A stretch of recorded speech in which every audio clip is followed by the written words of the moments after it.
नमस्कार साहब। आज बात करते हैं सर बी.एन. राव साहब की।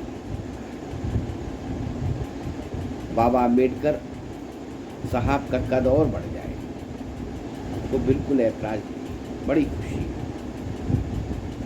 लेकिन सर बी.एन. राव साहब को कुचल दिया गया, इसका बड़ा भारी हमें दुख है। संविधान के असली शिल्पकार, भारत के मौन महायोद्धा, जिन्होंने लोकतंत्र की नींव रखी, संविधान के पीछे का महान दिमाग, भारत का छुपा हुआ हीरो, देश को दिशा देने वाले महापुरुष, संविधान की शक्ति सर बी.एन. राव साहब, भारत के लोकतंत्र के निर्माता, संविधान का सच्चा प्रहरी, जिन्होंने भारत का भविष्य देखा, लोकतंत्र की नींव रखने वाले महापुरुष, जिन्होंने आजाद भारत को कानून दिया, भारत के संविधान का गुप्त रहस्य, इतिहास का अनसुना नायक। अगर ये ना होते तो भारत का संविधान कैसा होता? मेरे साथियों, मैं बात कर रहा हूँ भारत के संविधान के मौन शिल्पकार, विद्वान, न्यायप्रिय, दूरदर्शी व्यक्ति श्री बी.एन. राव साहब। बी.एन. राव साहब का नाम जितना गूंजना चाहिए था उतना नहीं गूंजता। भाइयों और बहनों, जब भारत स्वतंत्र हुआ तब देश के सामने सबसे बड़ा प्रश्न था कि हम अपने राष्ट्र को किस नियम से चलाएंगे, कैसा होगा हमारे भारत का संविधान। वह केवल आज़ादी का उत्सव नहीं था, बल्कि जिम्मेदारी का महासागर भी था। ऐसे समय में सर बी.एन. राव साहब को संविधान सभा का सर्वोदय सलाहकार नियुक्त किया गया। यह केवल एक पद नहीं था, यह भारत की आत्मा को शब्दों में ढालने का दायित्व था। उन्होंने विश्व के प्रमुख देशों के संविधानों का अध्ययन, अमेरिका का अधिकार संरक्षण, ब्रिटेन की संसदीय परंपरा, आयरलैंड की नीति निर्देशक तत्वों की अवधारणा, इन सब का अध्ययन करके उन्होंने भारत के लिए एक संतुलित प्रारूप तैयार किया।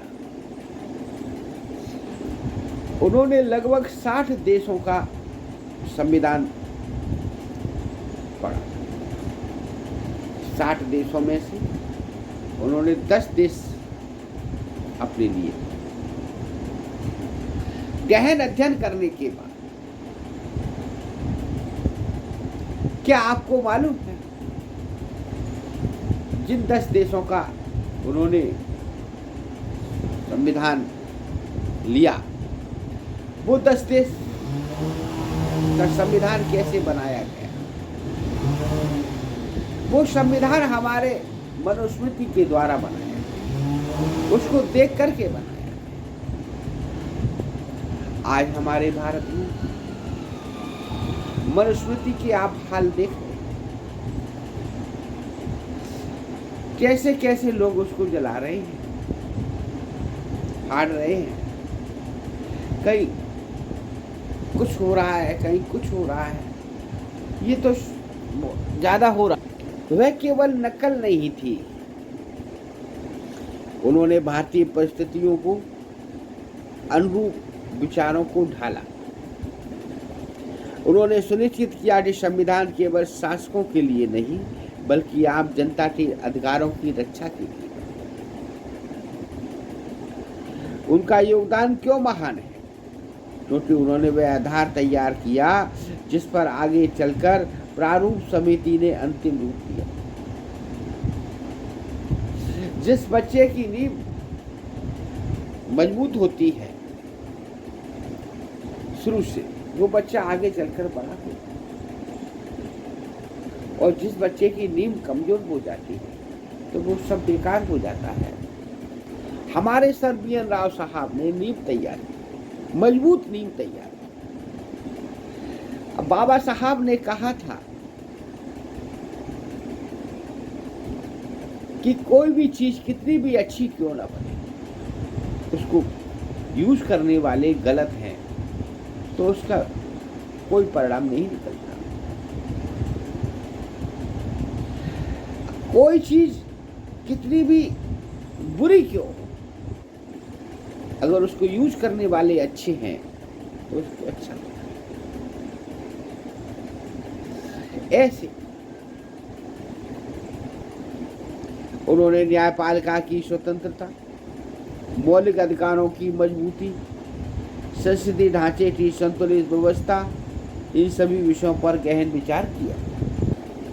आज हम अदालत में न्याय पाते हैं जब हम अपने अधिकारों की बात करते हैं, जब हम अपने लोकतंत्र में मतदान करते हैं, तो कहीं इसमें कहीं ना कहीं सर बी.एन. राव साहब का बौद्धिक योगदान शामिल है। वे विद्वान थे पर विनम्र थे, वे दूरदर्शी थे पर शांत स्वभाव थे, वे राष्ट्रभक्त थे पर प्रचार से बहुत दूर थे। उन्होंने कभी प्रसिद्धि नहीं मांगी, उन्होंने केवल राष्ट्र मार्ग को अपना लक्ष्य बनाया। आज के युवाओं के लिए संदेश है, आज के युवाओं, अगर आप सच में देश सेवा करना चाहते हैं तो शोर से नहीं ज्ञान से कीजिए, विरोध से नहीं विचार से कीजिए। Sir BN. राव साहब हमें सिखाते हैं कि किताबों से निकला ज्ञान भी राष्ट्र को दिशा दे सकता है। आइए हम एक संकल्प लें,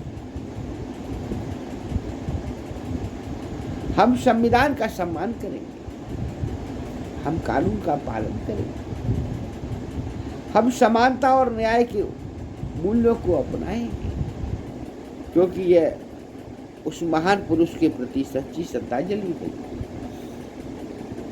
जो, आइए मिलकर कहें, संविधान की गरिमा अमर रहे, लोकतंत्र की विजय हो, सर बी.एन. राव साहब अमर रहें। भारत माता की जय हो, भारत माता की जय हो, भारत माता की जय हो।